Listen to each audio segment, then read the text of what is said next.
రోజు మనం చదువుకున్నటువంటి పాఠ్య భాగంలో ఒకానొక పాఠములో ఒక జనాంగం అన్యాయం అయిపోతుందండి. ఒక జనాంగానికి అన్యాయం జరుగుతుంది. ఆ రోజున ఆ జనాంగం గొంతెత్తి అరుస్తుందండి, దేవా నాకు న్యాయం చేయని, రాజు నాకు న్యాయం చేయమని.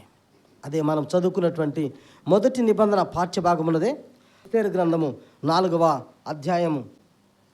ఎవరికి అన్యాయం జరుగుతుంది, ఎవరు అన్యాయం చేయబడుతున్నారు, ఎవరు వారికి అన్యాయం చేస్తున్నారు, ఈ విషయాలన్నీ కూడా మనము ఆలోచించవచ్చు. ఏ జనాంగం అన్యాయం చేయబడుతుందంటే యూదా జనాంగం అన్యాయం చేయబడుతుంది. ఎవరు అన్యాయం చేస్తున్నారంటే రాజే అన్యాయం చేస్తున్నాడు. రాజు తలుచుకుంటే దెబ్బలకు కొదువ అంటారే, రాజు చేయాలనుకుంటే న్యాయం చేయగలడు, రాజు చేయాలనుకుంటే అన్యాయం కూడా చేయగలడు. రాజునే నమ్ముకున్నటువంటి రాజ్యంలోని ప్రజలు యూదులైతే యూదులకి ఒక యూదా జనాంగానికి అన్యాయం జరుగుతుందట.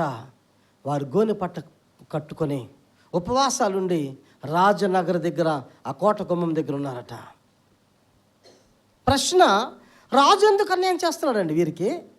రాజు అంటే న్యాయవంతుడు కదా, న్యాయం ఉండాలి కదా, పెద్దోడు అన్నవాడికి న్యాయం ఉండాలి కదా, సేవకుడు అన్నవాడి దగ్గర న్యాయం ఉండాలి కదా, నాయకుడు అన్నవాడి దగ్గర న్యాయం ఉండాలి కదా.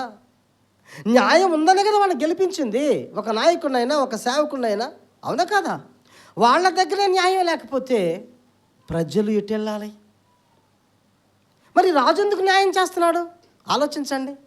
అంటే రాజు అన్యాయం చేయటం లేదు, కానీ రాజు దగ్గర ఉన్నటువంటి వాళ్ళు చెప్పినటువంటి మాటలను బట్టి ఆ మాటలే నమ్మి రాజు ఒక శాసనం చేసేసాడరా. అటువంటి వారు చెప్పే దాన్ని బట్టి రాజు సహితం వారు చెప్పిన మాటను ఆలకించి అదే నిజమని చెప్పి యూదా జనాంగాన్ని చంపివేయడానికి శాసనం చేసేసాడు. దేవుడు అధికారం ఇచ్చింది మనకు అందుకోసం కాదు. దేవుడు మనకు అవకాశం ఇచ్చింది ఒకరిని అన్యాయం చేయడానికో ఒకరిని ముంచడానికో కాదండి. ఆలోచించాలి. అందుకే రాజు అయినటువంటి సొలొమోనుకున్నటువంటి మంచి జ్ఞానమట ప్రపంచంలో అప్పటి నుంచి ఎవరికి లేదట. సొలొమోను గురించి రాయబడిన మాట చూస్తే, నీ అంత జ్ఞానవంతుడు, నీ అంత వివేకవంతుడు ఇక ముందు ఎన్నడూ కూడా ఉండడని దేవుడే సాక్షాత్తు చెప్పాడర్రా. దేవునికి స్తోత్రం, హల్లెలూయా. ఆయనకున్న జ్ఞానం ఏంటో తెలుసా? ఒక తల్లి వచ్చింది, ఈ బిడ్డ నా బిడ్డ అంటుంది. ఇంకొక తల్లి వచ్చింది, ఆమె కూడా ఈ బిడ్డ నా బిడ్డ అంటుంది. ఆ బిడ్డను ఎవరికి ఇవ్వాలి? రాజు ఎంత క్లిష్టమైన పరిస్థితుల్లో ఇరుకులో పడ్డాడంటే, అడకత్తెరలో పోకచెక్క అంటారే, నలిగిపోయిద్దే, అట్లా ఆ రెండింటి మధ్య ఇరుకులో పడ్డాడండి. ఏమే నా బిడ్డ అంటుంది, ఇంకొక ఆమె కూడా నా బిడ్డ అంటుంది. ఆ బిడ్డని ఎవరికి ఇవ్వాలి? దేవుడిచ్చిన జ్ఞానం ఏంటో తెలుసా? దేవుడిచ్చిన వివేచన ఏంటో తెలుసా? చిన్న లాజిక్ ప్లే చేశాడు. అమ్మా నీ బిడ్డే కదా, అయ్యా నా బిడ్డే. నీ బిడ్డేనమ్మా, నీ బిడ్డే. సరే మంచిది, ఈ బిడ్డను 2 ముక్కలుగా చేసి నీ ఒక ముక్క తీసుకోమని చెప్పాడండి. అప్పుడు ఒరిజినాలిటీ బయటపడ్డది, నిజమేంటో బయటపడింది. అప్పుడు నిజమైన తల్లి అంటుంది, 9 మాసాలు కడుపున మోసి కని పెంచిన తల్లి అంటుంది, అయ్యా ఆ బిడ్డను 2గా చేయొద్దు, ఆ బిడ్డను ఆమెకేమి ఇవ్వండి అయ్యా, నాకొద్దు. ఆ బిడ్డను 2 ముక్కలు కూడా చేయొద్దు, ఆ బిడ్డను ఎవరికి ఇవ్వండి? ఆమెకి ఇవ్వండి. అలా అయినా నేను చూసుకొని బ్రతుకుతాననే ఆశ ఉందండి. రాజుకు అర్థమైపోయింది అసలు ఎవరో నకిలీ ఎవరో. అందుకే ఒక స్థితిలో ఉన్నతమైనటువంటి స్థితిలో ఉండవలసినటువంటి వాడికి కావాల్సిన లక్షణం ఏంటంటే, ఎవడు ఏది చెప్తే అది వినేయటం కాదు, ఎవరేది చెప్తే అదే రైట్ అనుకోవడం కాదు. దాన్ని వివేచించకపోతే చాలా తప్పిదాలు జరుగుతాయండి. అదే తప్పిదం ఇక్కడ జరుగుతుంది. మొర్దెకై అనేటువంటి వాడు గోనె పట్ట కట్టుకొని బూడిద పూసుకొని రాజనగర దగ్గరకు వచ్చేసి రోదన చేస్తున్నట, వేడుస్తున్నాడట. ఏంటో తెలుసా? రాజా, మా జనాంగానికి అన్యాయం జరుగుతుందయ్యా, మా జనాంగం అన్యాయం అయిపోతుందయ్యా, నువ్వు ఇచ్చినటువంటి తీర్పును బట్టి, నువ్వు రాసినటువంటి శాసనాన్ని బట్టి జనాంగం తుడిచిపెట్టుకుపోతుందయ్యా అని చెప్పడానికి వస్తే అతనికి రాజనగరంలో ప్రవేశం లేదు. కారణం ఏంటంటే గోనె పట్ట కట్టుకున్న వాడైనా, బూడిద పూసుకున్నటువంటి వాడైనా రాజనగర్లోకి వెళ్ళకూడదు. ఇది పరిస్థితి.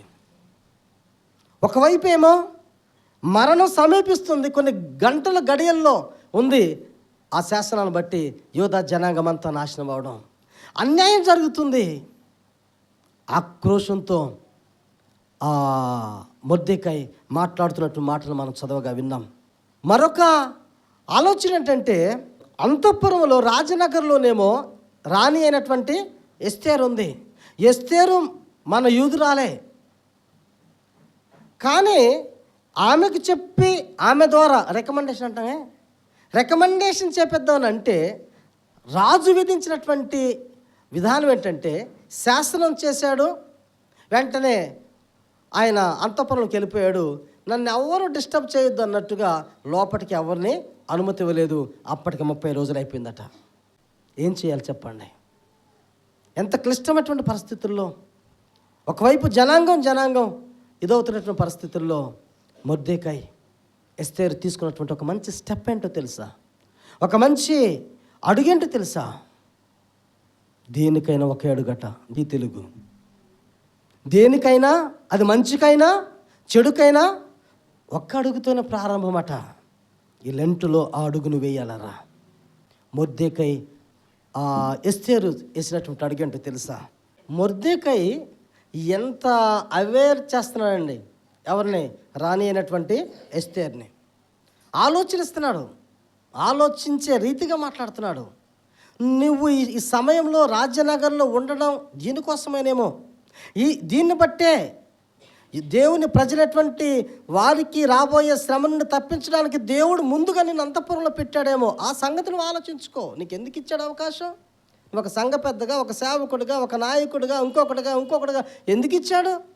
ఊళ్ళో జనం ఎవరు లేరనా? సంఘంలో ఎవరు లేరనా? కాదు, నీతో దేవుని పని చేయించుకోవాలని. దేవునికి స్తోత్రం. నీతో దేవుని పని ఉందరా. ఎస్తేరుకు కూడా దేవుని పని ఉంది. ఆ విషయం మర్చిపోయిందేమో. మొర్దెకై జ్ఞాపకం చేస్తున్నాడు. ఎంత చక్కగా తెలుసా? రాజనగరులో ఉన్నంత మాత్రము చేత యూదులందరికంటే నీవు తప్పించుకుంటావని నీవు మనసులో అనుకుంటున్నావేమో. నేను బయట ఉన్నాను కదా, నేను లోపట ఉన్నాను కదా, నాకేమీ కాదని అనుకుంటున్నావేమో. ఈరోజు మన ఈ సందర్భాన్ని ఆ అంశంలో పెట్టి చూస్తే, సమాజపు అంచుల్లో ఉన్న వారిలో ఉండుట. లోపట ఉన్నదేమో ఎస్తేరు, బయట ఉన్నదేమో యూదులు. మొర్దెకై యూదులు, జనాంగం. లోపట ఉన్నటువంటి ఆమెకు నొప్పి ఏమీ లేదు, బయట ఉన్నటువంటి వారే అన్యాయం అయిపోతున్నారు. ఈ విషయాన్ని గ్రహించినటువంటి మొర్దెకై అంటున్నాడు, నీవు లోపట ఉన్నంత మాత్రాన్ని సేవ్ అవుతావు అనుకుంటున్నావేమో. ఒకవేళ నీవు మాట్లాడవలసినప్పుడు మాట్లాడకపోయినా, నీ వలన ఏది జరగకపోయినా, దేవుడు తన ప్రజలైనటువంటి వారికి మరొక మార్గము గుండా తన సహాయాన్ని అందిస్తాడు. చప్పట్లు కొట్టి దేవుని నామాన్ని మహిమపరచుదాం. కొన్నిసార్లు ఎలా ఉంటామంటే, మాట్లాడగలిగిన సమయం వచ్చినప్పుడు కూడా మనం మాట్లాడం అంటే ఏదొచ్చి నెత్తిన పడిద్దో నాకెందుకులని కాముకుంటాం. ఒకవేళ ఎస్తేరు కూడా అలా ఉంది అని అనుకున్నాడేమో. కానీ మొర్దెకై, నీవు లోపటున్నంత మాత్రం చేత నీవు రక్షించబడవు అనే సంగతిని మొర్దెకై జ్ఞాపకం చేస్తున్నాడండి. ఒకవేళ నీ వల్ల ఏ సహాయం దొరకపోయినా, నేను దేవుడు అక్కడ ఉన్నతమైనటువంటి స్థితిలో పెట్టాడు కదా, రాజుకు ఆ పరిచర్యలు చేసే అవకాశాన్ని దేవుడు నీకు ఇచ్చాడు కదా, అంటే రాజుకు దగ్గరగా ఉండి చెప్పగలిగినంత స్థితి ఇచ్చాడు కదా. ఆ స్థితిని కూడా, స్థాయిని కూడా నువ్వు మర్చిపోయి నీ వలన ఏ సహాయం జరగకపోతే, దేవుడు తన ప్రజలైనటువంటి వారికి మరొక మార్గం గుండా సహాయాన్ని చేస్తాడు. ఆమె కూడా ఏమనుకుందో తెలుసా? ఆమె కూడా ఒక నిర్ణయం చేసిందండి. ఆమె కూడా ఒక మంచి మాట చెబుతుంది. ఎంత తెగింపండి! మన సంఘంలో ఉమెన్స్ ఉన్నారే, స్త్రీలు, ఈ ఎస్తేరులా తెగువతో దేవుని కొరకు ముందుకొచ్చే రీతిగా ఉండాలి. ఆమె ఎంత త్యాగం చేస్తుందో తెలిసిన. ప్రవేశించుట, న్యాయ వ్యతిరేక్తంగా ఉన్న, చట్టానికి వ్యతిరేకంగా ఉన్న, రాజు యొక్క శాసనానికి, రాజు యొక్క మాటకు వ్యతిరేకంగా ఉన్న నేను రాజునొద్దకు వెళ్తాను, నేను రాజునొద్దకు ప్రవేశించదను. నేను నశించినా, నేను చనిపోయినా పర్వాలేదు, కానీ నా జనాంగం, దేవుని ప్రజలు బ్రతకాలని ఆమెకు మంచి తీర్మానం చేసుకుందండి. దేవునికి స్తోత్రం, హల్లెలూయా. మొర్దెకై అనుకున్నట్టుగా ఆమె లేదు. ఆమె ఆలోచన కూడా తన జనాంగం కోసమే. మొర్దెకై ఆలోచన కూడా తన జనాంగం కోసమే. తన జనాంగానికి అన్యాయము కాకూడదనే. కీర్తనకాడు ఇందాక మనం చదువుకున్నాం కదా, దేవా నాకు న్యాయము తీర్చయ్యా, భక్తి లేని జనము మధ్య నా పక్షమున వ్యాజ్యమాడు. అవునండి, సమాజ పంచుల్లో బయటున్న, లోపటున్న, ఇంకెక్కడో అంచుల్లో ఉన్న మార్జినలైజ్డ్ పీపుల్ అంటాం వీళ్ళని కూడా. అంచులు ఏమిటి? దరిలో ఉన్నటువంటి వారండి. దేవుడిచ్చే న్యాయం, దేవుడిచ్చే తీర్పులు మనకేనండి. ఎస్తేరు, మొర్దెకై, వారిద్దరూ, ఆమె ఏం చెప్పిందండి?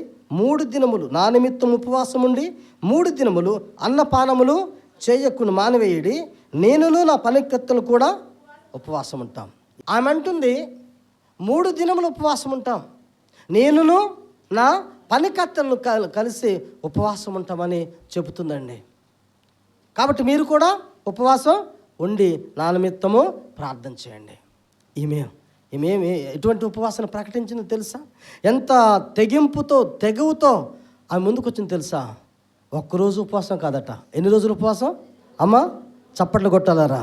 ఆ 3 రోజులు ఉపవాసం చేయడాన్ని బట్టి ఎంత గొప్ప మార్పు కలిగిందనంటే, తన జనాంగాన్ని ఆమె రక్షించుకోగలిగింది. దేవునికి స్తోత్రం. 3 రోజులు ఉపవాసం అండి, ఉపవాస కాలం, ఉపవాస ప్రార్థన నిజంగా చాలా విజయాలను నీ సొంతం చేస్తుంది. చాలా విజయాలు మన సొంతం అవుతాయి. ఆ విజయాలు మనం సొంతం చేసుకోవాలంటే మనం కూడా ఏం చేయాలి? ఎక్కడైతే అన్యాయం అయిపోతున్నామో, ఎక్కడైతే ఎటువంటి పరిస్థితుల్లో మనం ప్రయాణిస్తున్నామో, ఆ పరిస్థితుల గుండా బయటకు రావాలంటే మనం కూడా ఉపవాసంతో ప్రార్థన చేసినప్పుడు విజయాన్ని పొందుకోగలుగుతామండి. అందుకే తన జనాంగాన్ని ఆమె రక్షించుకుంది, తన జనాంగాన్ని కాపాడుకుంది. వారిని బయటున్నారు, వెలుపుట, సమాజం వెలుపుటున్నారు, రాజనగర్కి దూరంలో ఉన్నారు, వారిని రక్షించుకోగలిగిందండి. సమాజ పంచుల్లో ఉన్నవారిని ఈరోజు మనం జ్ఞాపకం చేసుకోవాలి.